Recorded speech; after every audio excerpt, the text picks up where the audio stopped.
It's the silence, followed by the noise. It's the welcoming brew around the table. And the pounding adrenaline of your first call out. From a plume of water bursting from the ground, to being soaked in sweat from the heat. It's successfully planning an event at short notice, and the pride of pulling on a shirt for the first time. Today, it's the panic on people's faces. Tomorrow, it's the support from the communities we serve. It's feeling anxious about starting a new role, only to be supported and inspired by amazing colleagues. It's comforting families who've lost loved ones. And heartfelt thanks from those we have saved. It's the gravity of shutting down an unsafe business to turning around the lives of vulnerable people. It's the driving grotto that makes Christmas that little bit brighter. And the humour that gets you through stressful times. From training that pushes you to your limits. Making positive changes and challenging the status quo. It's feeling excited, included and exhilarated. Yet having the space to feel vulnerable and exhausted too. It's the memories that stick with you for life, the good ones and the bad. It's a great feeling, serving your community. It's great to be part of something bigger than yourself. And it's great that no day is the same. It's all of these things that make us who we are. It's all these things that make us Nottinghamshire Fire and Rescue Service. This is me. This is us. And This is our story.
Proud to be rated good by HMIC FRS. It's the silence, followed by the noise. It's the welcoming brew around the table. And the pounding adrenaline of your first call out. from a plume of water bursting from the ground, to being soaked in sweat from the heat. It's successfully planning an event at short notice, and the pride of pulling on a shirt for the first time. Today, it's the panic on people's faces. Tomorrow, it's the support from the communities we serve. It's feeling anxious about starting a new role, only to be supported and inspired by amazing colleagues. It's comforting families who've lost loved ones. And heartfelt thanks from those we have saved. It's the gravity of shutting down an unsafe business to turning around the lives of vulnerable people. It's the driving grotto that makes Christmas that little bit brighter. And the humour that gets you through stressful times. From training that pushes you to your limits. Making positive changes and challenging the status quo. It's feeling excited, included and exhilarated. Yet having the space to feel vulnerable and exhausted too. It's the memories that stick with you for life, the good ones and the bad. It's a great feeling, serving your community. It's great to be part of something bigger than yourself. And it's great that no day is the same. It's all of these things that make us who we are. It's all these things that make us Nottinghamshire Fire and Rescue Service. This is me. This is us. And this is our story.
Proud to be rated good by HMIC FRS.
Morning everyone, welcome to today's meeting. I was just looking at it.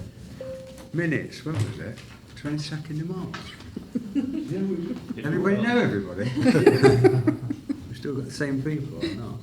But anyway, welcome to this morning's meeting. Have we got any apologies for absence, especially I understand we've got settled?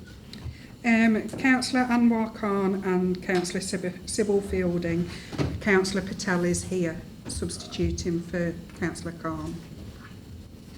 Thank you. And declarations of interest at item 2. Any declared? None declared? So we'll move on to these minutes. Just confirm those. They're at item 3. I'll move those. Second it. Yeah, good. Okay. Yeah, good. I've got them out of the way. Put them over there. Right, we'll move on to Bev now on item 4, audit backlog arrangement, statement of accounts 21-22. Thank you, Chair. Good morning, members. So this report is to provide you with an update on the audit backlog arrangements following legislation being now made by the UK government. So you'll recall and be aware that our auditors in terms of the year 21-22 and 22-23 are EY, and you have received the draft statement of accounts for both those years. They've been presented and notified this committee, and the draft accounts have been published on the authority's website, and we have required public inspection. Again, in terms of the audit, you'll be aware that the audit did commence for 21-22, but then following the issue of the backlog consultation, EY didn't carry on with any work in terms of the 21-22 statement of accounts, and they've not started the statement of accounts audit for 22-23. They did do their work on value for money, and the interim commentary on the value for money was reported to Fire Authority on the 26th of July this year. So now the UK has laid their legislation in terms of the backstop dates. The backstop date in relation to all the years of accounts up to 22-23 is now the 13th of December 24. So what that means, so that in terms of the report, 2.5 of the report on page 14 explains that EY are expecting to issue their audit completion report for 21-22 and 22-23 by the end of November. So that will enable them to meet that backstop date then of the 13th of December. And that completion report will include a disclaimed or modified opinion on the statement of accounts, and it will summarise their final view on the value for money arrangements. Now, due to the timing of Finance and Resources Committee, the next one being the 17th of January, it's requested that delegated authority is given to myself and to the chair of the committee to accept and approve that completion report that we get from EY, and to actually finalise the accounts for 21-22 and 22-23. In Appendix A to the report, there is a copy of the draft letter of management representation. So again, this is something we have to then send back to the auditors in terms of our responsibilities for the accounts. So that's included as Appendix A. This is draft wording, and obviously it'll be finalised once we get that completion report from EY. It will reflect what their completion report says. But again, it's just asked for the approval for the final letter of management representation to be finalised by myself and the chair. 2.8 notes that the backlog date now for the 23-24 accounts is set now as the 28th of February. So whereas in statute it would have been that the final account should have been completed by the 30th of September for this year, that's now moved to the 28th of February. And it also notes that as a result of the new legislation, the requirement to produce the draft accounts for the financial year 24-25 up to 27-28 is now moved to the 30th of June rather than the 31st of May. So that's just to note that.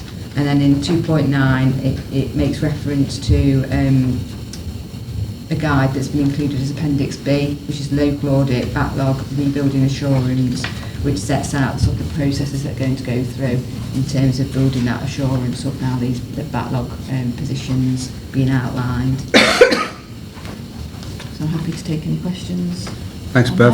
That's not confused you, but we're not on our own, are we? No. It's all over the country, it's all the same. So, any questions?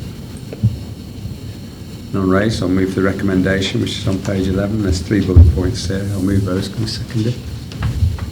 Yeah. Thank you. Agreed. Thank you. Moving on, I've got the audit progress. Rich Walter.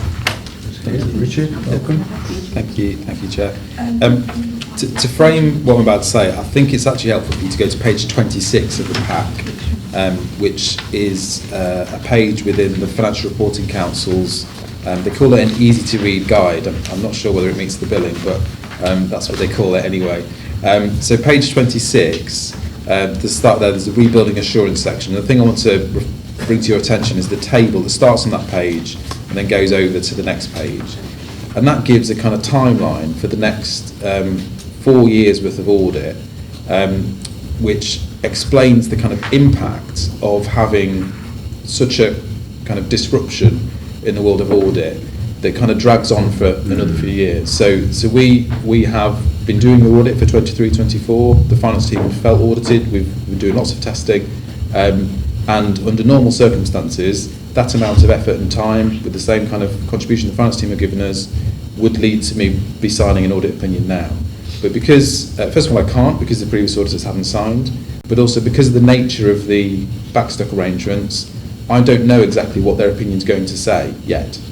So I know it's going to be disclaimed, but that's just the headline description of what type of opinion it's going to be. I don't know the detail of it until I see it when it was a month's time or so. So that means that there's certain audit responsibilities that I can't do until I've seen the wording of theirs. And because of the way the legislation works now, I've only got until the end of February to do whatever I wish to do in response to what they're saying. So that means that that's a tight turnaround, and that's where we are.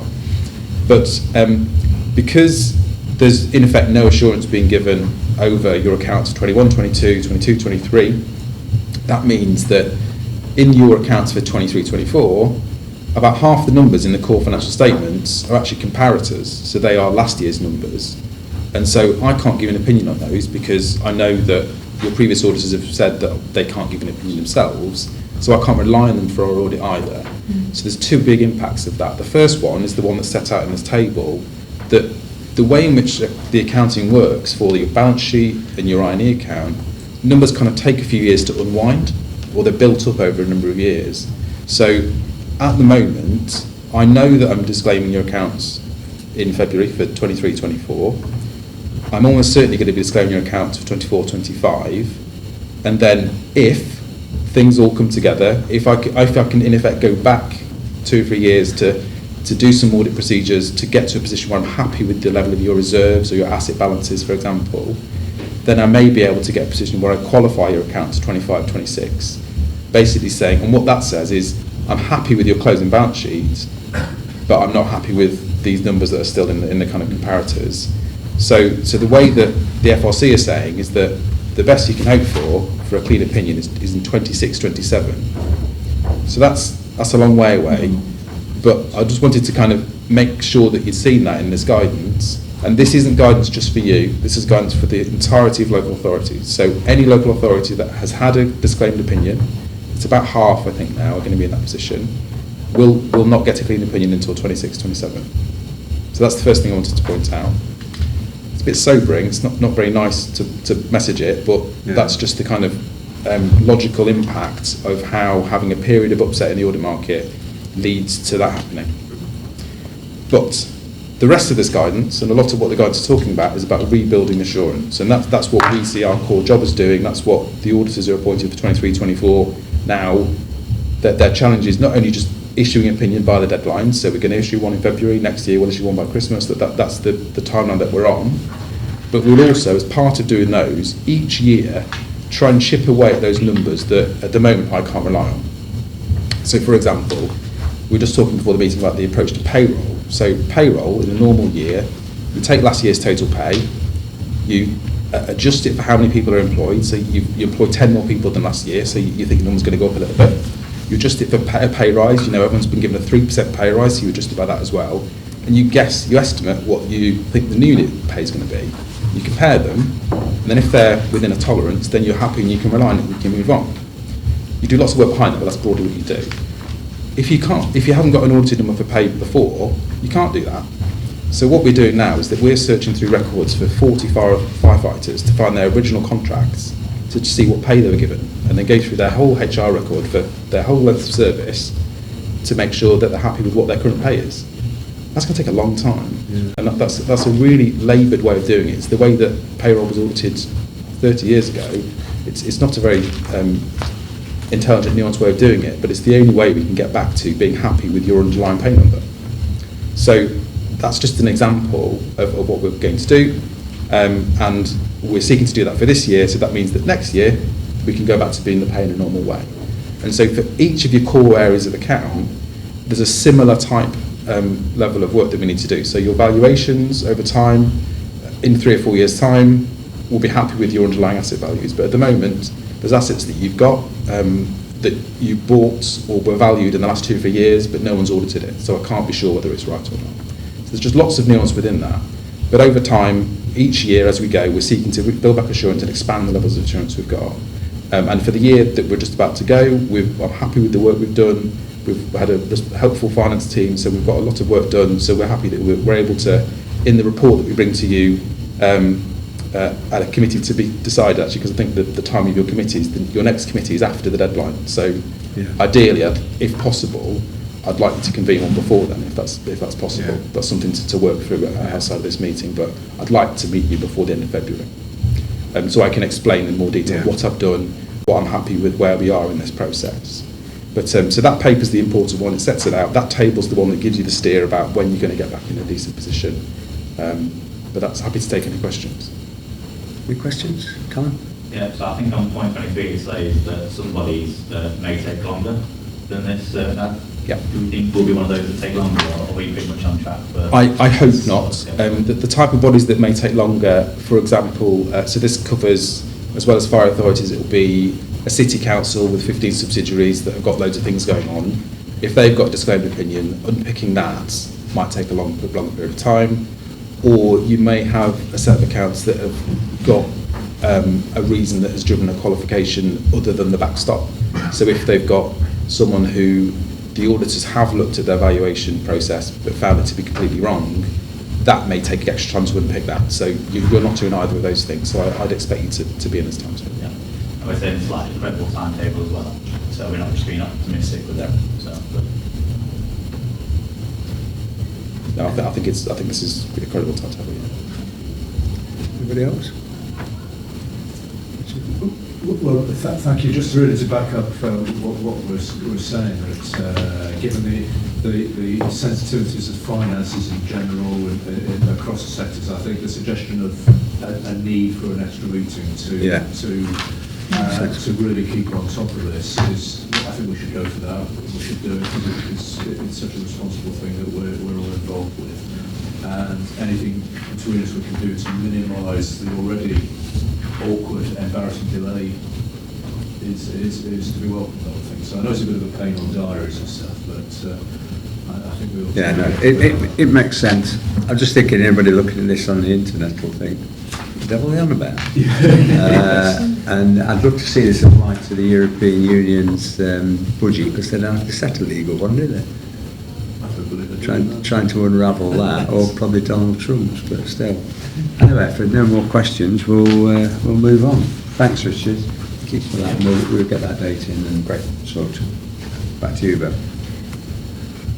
So we're moving on now to the budget monitoring report for the current year for 24-25. So the report starts on page 31 of your agenda pack. And it outlines the position and as at the 31st of August 2024, so that's based on actuals up to that point and forecasts obviously going forward for the remainder of the year. So in 2.1 it outlines that we've got a forecast underspend of just under £1.5 million, so representing 2.78% of the budget. And the table in the report below at 2.1, table 1, identifies that the main areas of that underspend are in relation to employees, costs, other income, capital financing costs, and premises, and then we've got overspends in terms of transport and supplies and services. In relation to the 1.4 underspend, £245,000 of it relates to 2 grants that we've received that we didn't build into the budget. So there's one in terms of the Fire Pensions Administration grant and there's a Fire Protection grant, and the proposal is that we'll move those to earmarked reserves. So that then reduces the underspend to £1.2 million. As we've got an underspend of £1.2 million, we won't need to use the general fund reserve. So we've budgeted to use £150,000 of the general fund reserve when we set the budget, but we won't need to do that because we've got the underspend occurring, and that means that after that non-use of the general fund reserve, it means we've got just over £1 million underspend, and the proposal is that we'll use that to fund the capital programme going forward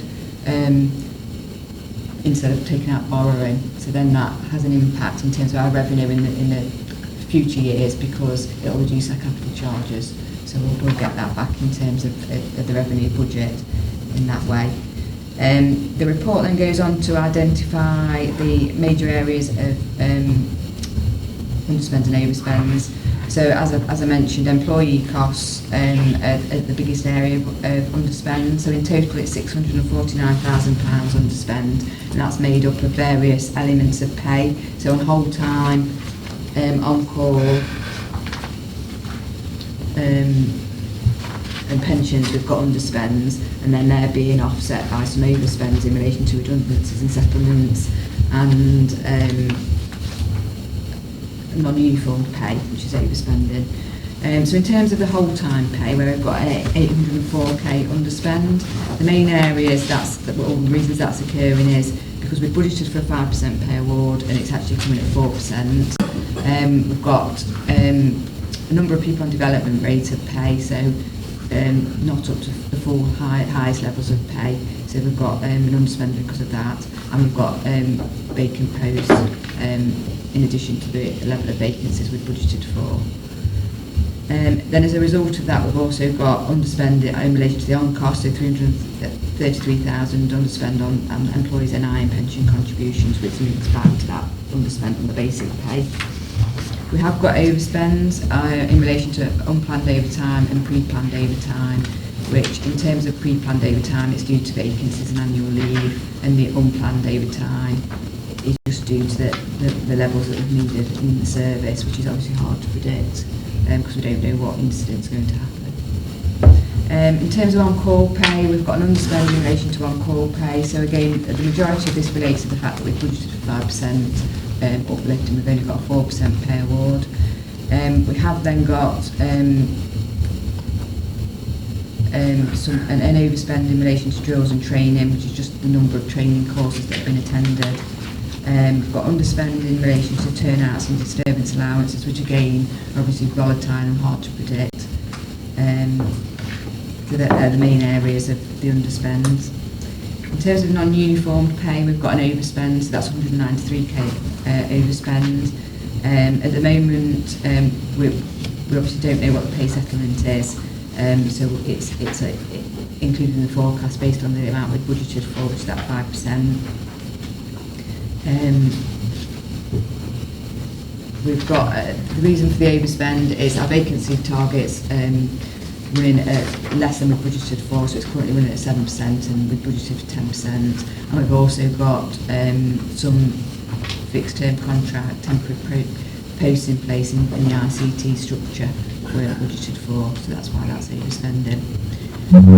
In relation to redundancies and settlements, there's a 64k overspend, and that's due to it relates to the prevention team restructure, and initially we were going to fund that from earmarked reserves, but we're not actually going to draw down that earmarked reserve due to the overall underspend. It can be contained within the overall underspend. The next item of a big underspend is premises costs, so that's at 2.12 in the report. So that identifies that electricity and gas prices have fallen and decreased below where we budgeted them to be, so that's created that underspend. Transport related costs at 2.13, so we've got £312,000 overspend in relation to transport costs, and the majority of that relates to unplanned fleet maintenance, and as a result of obviously we're replacing our appliances, but at the moment we've still got a lot of the old appliances in service, so that's creating that overspend in relation to that unplanned fleet maintenance. We've also got an underspend in relation to fuel, and most of that relates to the fact that some of our fuel gets used by Nottinghamshire Police, but they're not using as much of the fuel, so we're not having to buy so much fuel, and that gets offset by there's a reduction in the income we'll get from the police later in the report. Supplies and services, so there's a forecast overspend of 125,000, and the majority of that relates to software maintenance contracts that we're renewing and some additional ones that were taken out that weren't budgeted for. Sales fees and charges, 150k unachieved income. So again, that's where that recovered costs on fuels not being achieved by the police, which is offset by the saving in the fuel. Other income, so we've overachieved income budget by £550,000. Most of that relates to interest receivable. So and it mainly relates to the fact that our balances are higher than we've budgeted them to be, because we've received a top-up grant in terms of our pension grant to do with the McLeod and Matthews remedy pensions cases. So at the moment that's sitting in our balances. Eventually it will be paid out. At the moment we're benefiting from the fact that that is in our balances and creating our additional interest income for us. And the other two areas are the grants that I mentioned. So that's where that sits in other income at the moment, which will then move to reserve. Capital financing costs, so at 2.17, we're predicting an underspend in relation to capital financing cost of £486,000. So 334 of that relates to interest payable, and based on when we set the budget, we'd obviously anticipate we'd do more borrowing than we need to, because we've now got capital, got the slippage on the capital programme, and due to the fact that we've got higher levels in our investment balances that we can then internally borrow against temporarily, so we're not actually taking the borrowing. And we've also looked at our minimum revenue provision charges, and we're deferring the start of the charges, which is complying with the policy, but we can defer the start of the charges in relation to the replacement mobilisation system and the appliances until the year after the asset becomes operational. So we're going to implement that will release that saving. 2.18 of the report sets out the efficiency savings. So later on the agenda there is a report about the efficiency plan and productivity plan that we've set for the year, and within that there is a target in terms of efficiency savings, which is 219k saving, and the report at table 2 just breaks down where we were anticipating those savings were going to be achieved, and then the monitoring against it, whether we've achieved it or not. So there are some areas where we haven't achieved it in this year, but we do anticipate that we'll achieve it next year. It's just the timing of it. Some of the savings have been delayed, which is the savings that have been delayed are in relation to a planned fleet saving, where we're looking at where we bulk purchase our parts from, and on an ICT network contract. So we will achieve the saving, but at the moment we've got a parallel system running as well, so it's countering the saving in this year. And we have identified some additional savings as well, so you'll see there's an additional 4k contract saving, a saving on business rates, and a part year saving in relation to that prevention restructure. So at 2.2 the reserves position is set out, so by the end of the year we're expecting balances of just over £11 million in terms of reserves, so just over 5 million in relation to general fund reserve and 5.9 million in terms of the earmarked reserves. Now moving on to capital at 2.23. So our approved capital programme for the year is £11.5 million, and the spend to date is £1.4 million. One thing to note on that is the RMS spend doesn't get reflected in our actuals until the year end, because it gets incurred by Derbyshire. So that is one of the reasons that is quite low, because it's not reflecting that spend at the moment. In relation to the various projects, so in terms of transport, the appliances, just to note, there may be some slippage on that programme, in terms of we're expecting that 6 appliances might slip into 25-26, which will mean £1 million of the budget will slip into 25-26. but we'll confirm that next time we bring a monitoring report. In terms of special appliances, so that budget for this year needs to deliver the command support unit and MTA, marauding terrorist attack vehicle. A lot of the command support unit costs were incurred last year, so it does mean that £254,000 of that can be slipped into next year to fund special appliances going forward. So there's a request to slip that. In terms of light vehicles, again there's a request there to increase that budget by 40,000.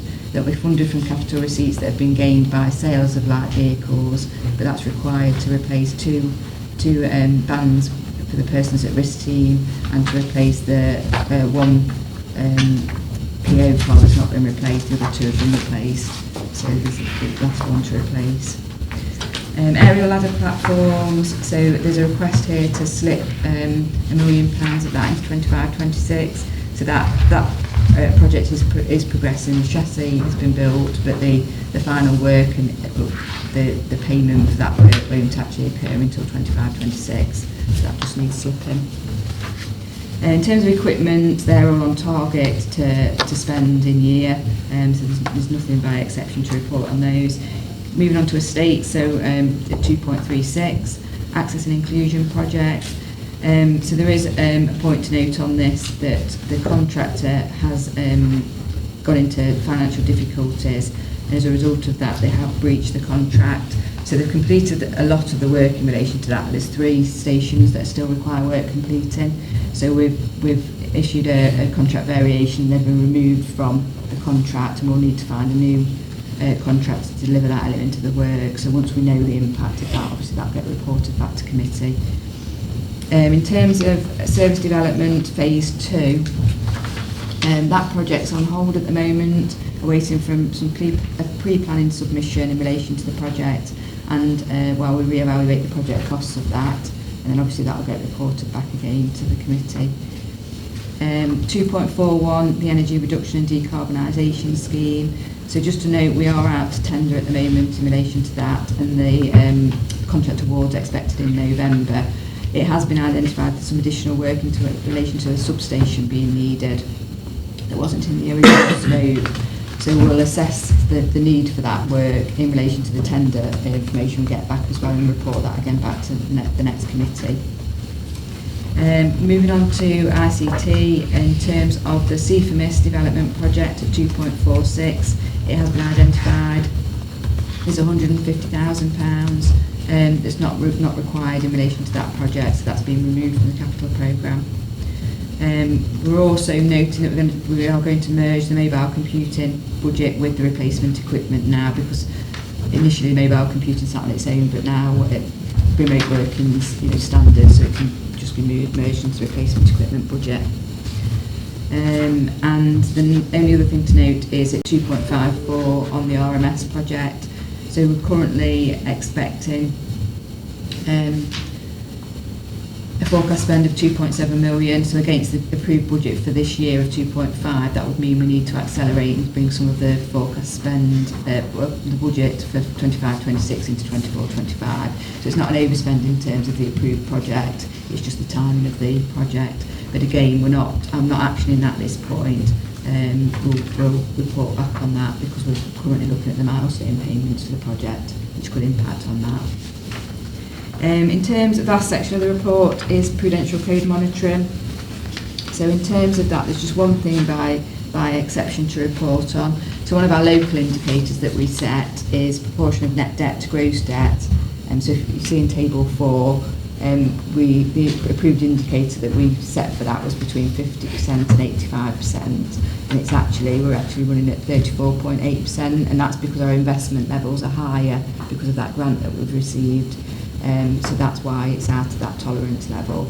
And the reason for that indicator, the reason we include that indicator, is because if your investments are higher than high, you could be it could indicate you were borrowing to invest, which obviously we're not. We've got a valid reason for that, so I'm not concerned about that, because we know why we are at that tolerance level. So I'm happy to take any questions on that. Anybody's got anything? Anybody's got anything? It's a really thorough report, thank you. I was just going to say, is there anything that our Rachel can get her hands on the 30th or whenever it is, the budget, and claw back? I'm thinking of that grant for Bristol. Anything there that we're vulnerable to? No, in terms of the grants, the fact that we're moving it into reserves is within the terms of the grant. Okay. Yeah, it's within the terms of the grant conditions. Sorry. Yeah, I suppose that's almost the budget coming up. So this is almost very much a update report. I suppose the big meat will be for the next finance committee where we're dissecting what's happened in the budget. Yeah. I know, for example, you've got the employees' national insurance stuff, which could impact us. So at the moment, I think we're in a good place to respond to the budget, but hopefully it's not a Halloween budget and we'll be able to get through it. Yeah. So.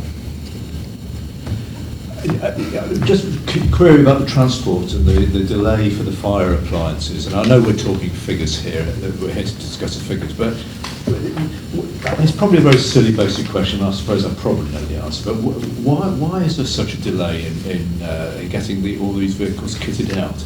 Is it simply because there's only one contractor, or they're snowed under with work? It just seems to be taking a long time because the chassis it might be a little bit on Brexit in this case, because a lot of it comes from France, is it, and Germany, to kit them out.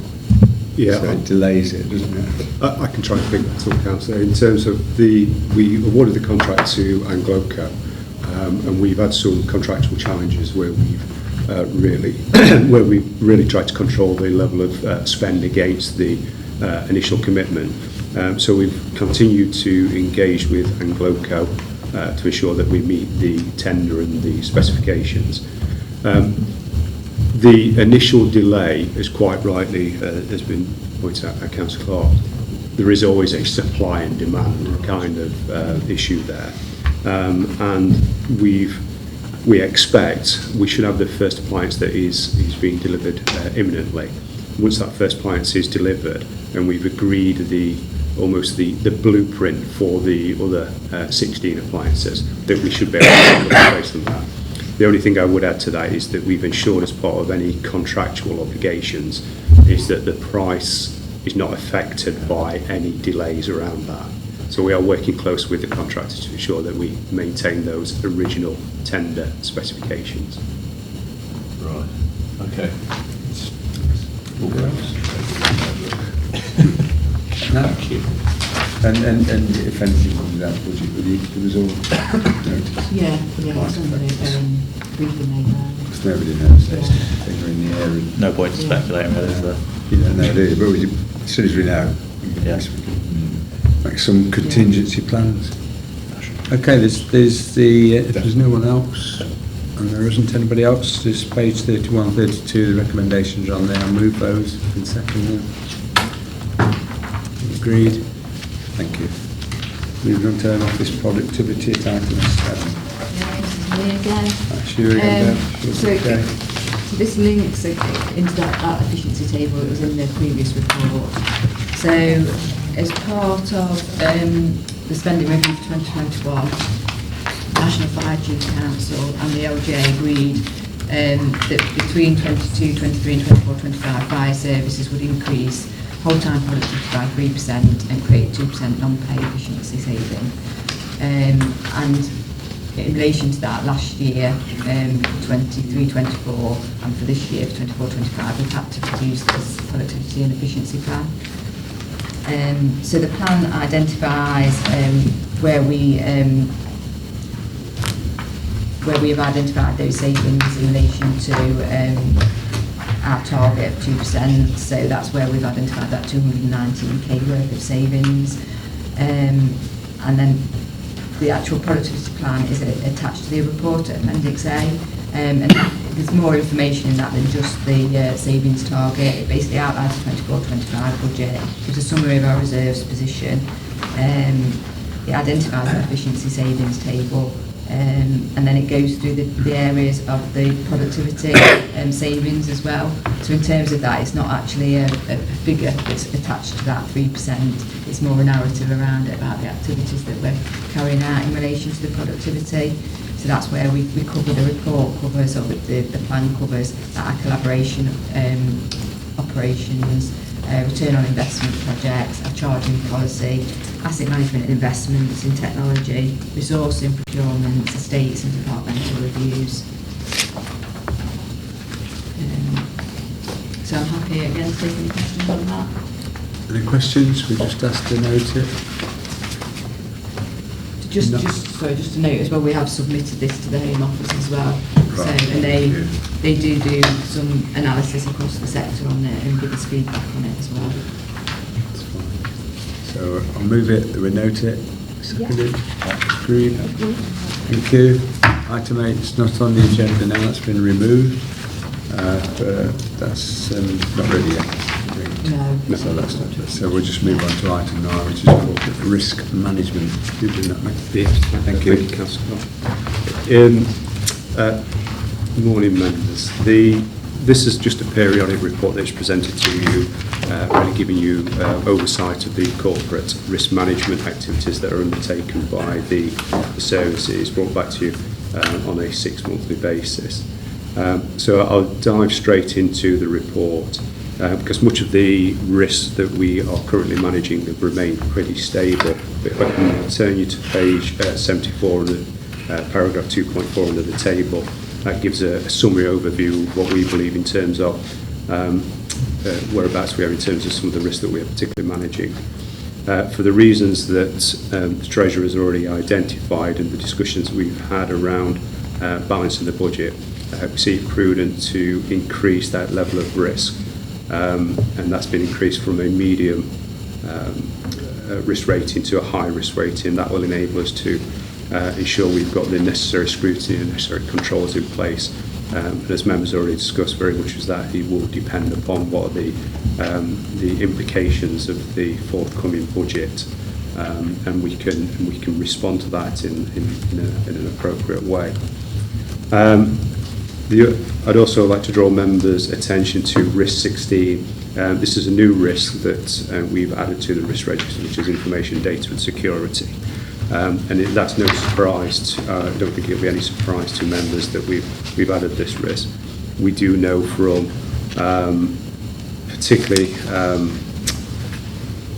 we do know that the prevalence of particularly cybersecurity and the risks around rogue activities do present more of a challenge for the Fire and Rescue Service. And nationally, we are being very much encouraged to increase the level of risk and be able to respond to that. We're doing a number of measures to be able to mitigate and control that. We've got a very robust system in terms of the assessment of the data security and the data of the risk that are contained the results of cyber attack. But we do feel it's prudent to do more of an assurance process, not assurance activity, to ensure that we are happy with that level of risk. So that's been added and currently sits at a high risk rating. And then the only other one that I would like to draw members' attention to is risk 15, which is service reputation, which we've decreased the level of risk from medium to high. Chair, I'm happy to take any questions, but please. Thank you. Any questions? No? None raised? Okay then, we'll move to the recommendation, which is on page 73, and I'll move that. Seconded. Agreed. Thank you. That's it. That's it. 39 minutes. Thank you. You can all go home. Start your weekend.